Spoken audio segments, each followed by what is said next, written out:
একটি প্রকৃত ভগ্নাংশের লব ও হরের অন্তর 1।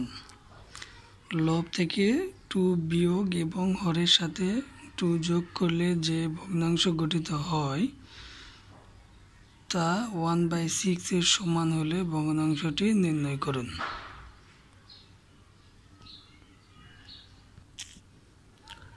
মনে করি নির্ণয় ভগ্নাংশের লব হচ্ছে x এবং ভগ্নাংশের হর হচ্ছে x + 1। এই যে উপরে লব এবং হরের অন্তর 1 দেয়া আছে, এটা আমরা বের করলাম। অতএব ভগ্নাংশটি x/x + 1।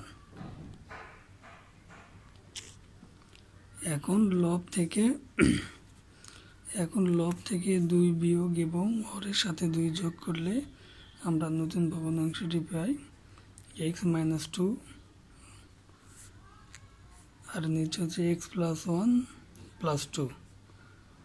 এই যে ভগ্নাংশটি ছিল x, লব ছিল x - 2, লবের সাথে 2 বিয়োগ করতে বলছে এবং হরের সাথে 2 যোগ করতে বলছে, তাহলে নিচের এটা হবে x + 1 + 2। লব এবং হরের সাথে 2 যোগ এবং বিয়োগ করলাম। তাহলে আমরা এখন লিখব প্রশ্ন মতে x - 2 x + 1 + 2 = 1/6। এই হচ্ছে 1/6। তাহলে 6 দিয়ে আড়াআড়ি করে আড়াআড়ি গুণ করতে হবে। 6 দিয়ে x এ গুণ দিলে 6 দিয়ে x এ গুণ দিলে 6x - 6 দিয়ে 2 এ গুণ দিলে 12 = 1 দিয়ে x এ গুণ দিলে 1, 1 দিয়ে 3 এ গুণ দিলে 3। তাহলে এখানে হলো 6x - এপারে x এপারে আসলো, 12টা এপারে আসার জন্য প্লাস হয়ে যাবে। তাহলে 5x = 15 বাই x = 5 দিয়ে 15 কাটলে 3। তাহলে আমরা লিখতে পারি নির্ণয় ভগ্নাংশ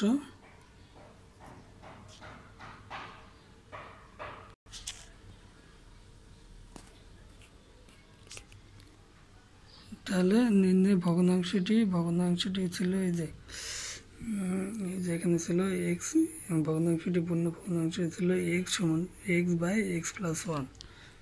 তাহলে x/x ও x + 1 দিলাম।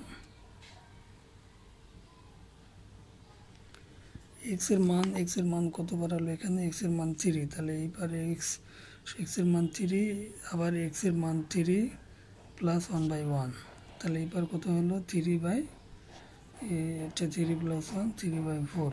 তাহলে আমাদের উত্তর হচ্ছে 3/4 সমান হলে ভগ্নাংশটি হবে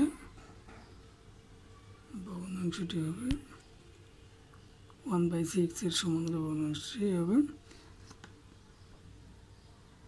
3/4।